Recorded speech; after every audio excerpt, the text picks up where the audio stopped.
Happy Memorial Day, everybody. Now that being said, time for a Quick-E Rant.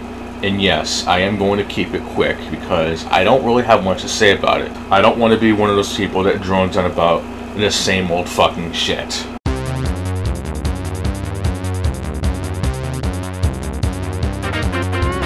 I have not been on the loop of websites like event hubs for quite some time, mainly because the new age of fighting games just don't really interest me, and considering that Tekken 8, I almost said Tekken 7, has been on a decline for varying reasons, I haven't been on the loop with it. I know that the first DLC character, Eddie Gordo, was met with such overwhelmingly positive reception.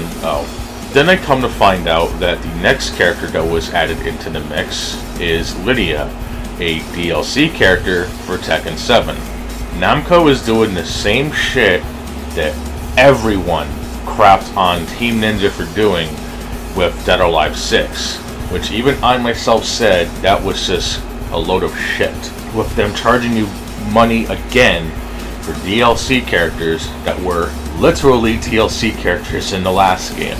And the fact that people want to defend this because poor Namco needs to make their money so they can feed their starving kids in Africa is kind of disgusting. It also makes no sense since Lidia was literally a character who was DLC in Tekken 7 but is part of the base roster in Tekken 8. So why are people being expected to pay money for a DLC character who was already DLC in the last game? It makes no sense. Capcom has been doing this with Street Fighter 6 by making you pay money for Akuma again and Ed in the foreseeable future. But remember, they can't add Rashid as part of the base roster because his arc is already done. By that fucking logic, Ryu should be DLC, right? And it's also kind of disappointing too since even SNK is doing this shit too. Or have done, sorry. With Rock Howard from Garou Mark of the Wolves, which is interesting since last I recalled I was actually shocked to see that they added him as DLC in King of Fighters 14. You know, he's a definite fan favorite and I can understand why. But then SNK wants to charge you arm and a leg for him as DLC again in King of Fighters 15. Well, at least I got Arc System Works to rely on. Oh, wait a minute, they actually made Slayer DLC, which last I checked is one of the more popular characters.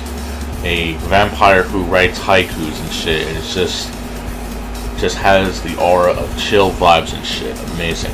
I swear, these fighting games just piss me off in so many levels, but I'm gonna digress before I attract a hive mind of white knighters and elitists who think that everything that these corporate companies do is some of the greatest things in record history.